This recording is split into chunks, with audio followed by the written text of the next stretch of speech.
The United Kingdom government has declared that it has no preferred presidential candidate amongst those contesting to replace Nigeria's President Muhammadu Buhari in next year's elections. The British High Commissioner Catriona Laing said the United Kingdom government was committed to free and fair elections in the country.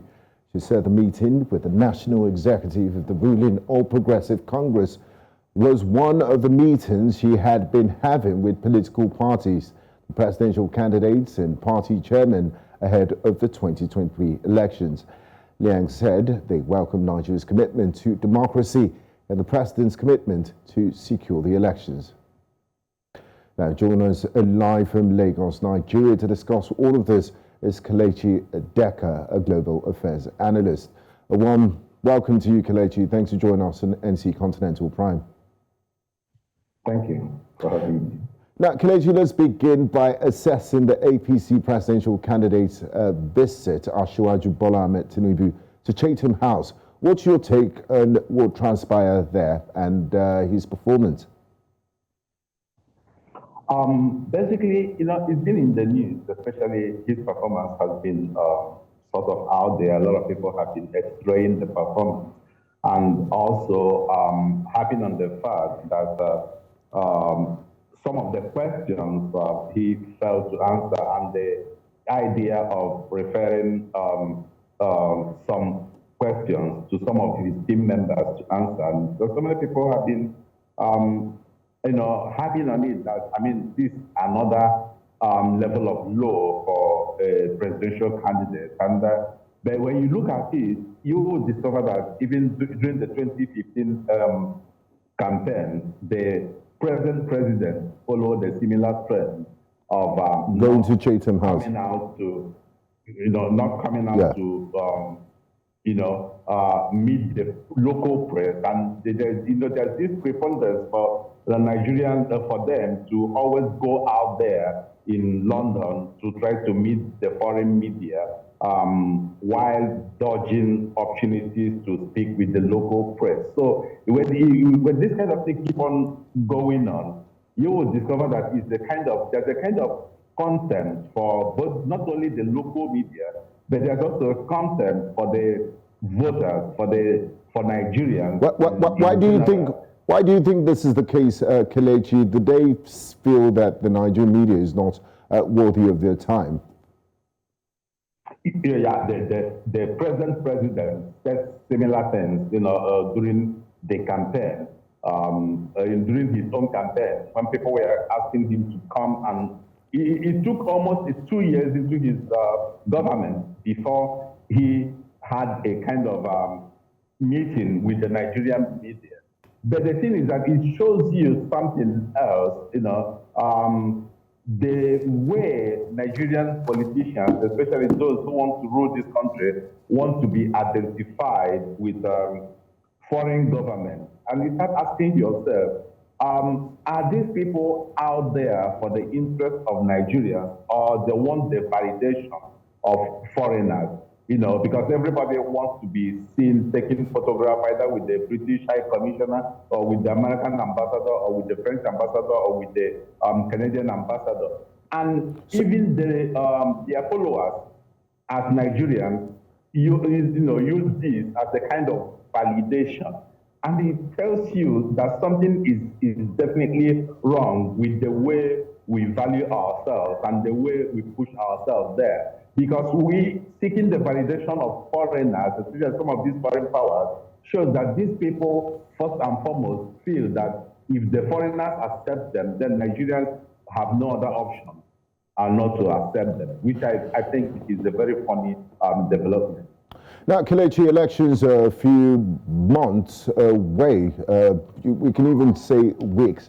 Would you say, we've seen, campaigns and debates here and there. Would you say you're satisfied with the quality of conversation and debates that we've been having as we inch towards the 2023 general elections? It's so obvious, the quality of engagement, the quality of debate, and the issues that we've been engaging on goes a long way to show that we are not even ready. And to make matters worse, that some presidential candidates or some political parties think that even their candidates, should not engage with Nigerians, tells you a lot about how they see the electorate in Nigeria and how they value the electorate in Nigeria. There are a lot of issues that need to be debated. There is need for the candidates to be taken on based on some of their manifestos. Even if there's this argument that people can just put a manifesto there and go out there to do whatever they want. But as long as they put something on paper, they should be taken on based on what they put on paper. But if you notice from the kind of engagements we've been having, we've not been in a situation whereby the candidates are taken on based on their manifesto, a kind of one-on-one engagement.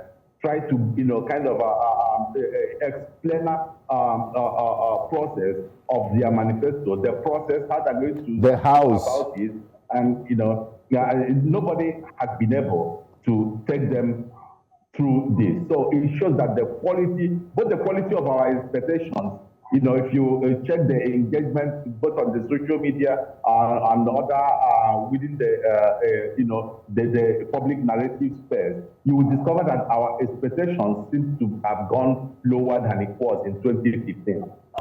So you think we can't have this conversation without talking about the preparedness of the electoral umpire, the Independent National Electoral Commission, INEC. How would you rate their level of preparedness? And they've also deployed BVAS, and they said results will be transmitted electronically. Does that safeguard our democracy? And do you see it as, what's your assessment of INEC from the last time we had a general election to this one they're preparing for?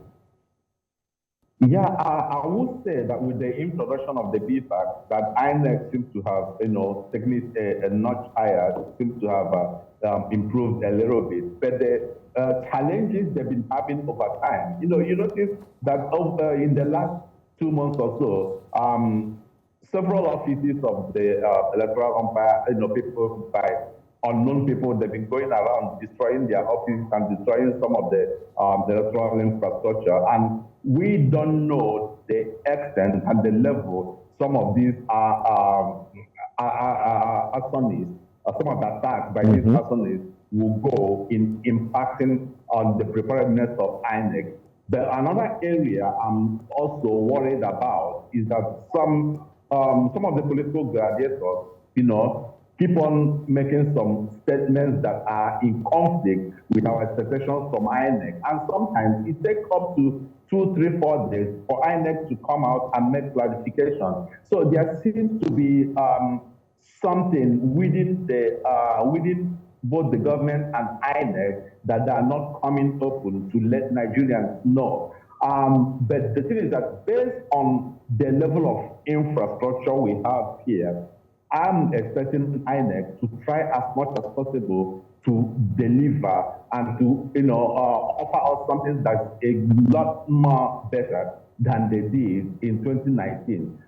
We can't judge from the elections in some of the states, because you discover when there's an election in one state, like we had in Osun, we had in Anambra, we had in Ekiti. So all these places, you find out that the entire INEC apparatchik went to this state to be able to, a single state, to be able to deliver. Then you start asking yourself, what of when you have elections all over the country? Would INEC personnel and the entire system be able to deliver seamlessly? So I guess that's a big question, Kelechi, and we'll have to wait till February to find out. Thank you very much for your great company and contributions to the program. We do appreciate it. Thank you.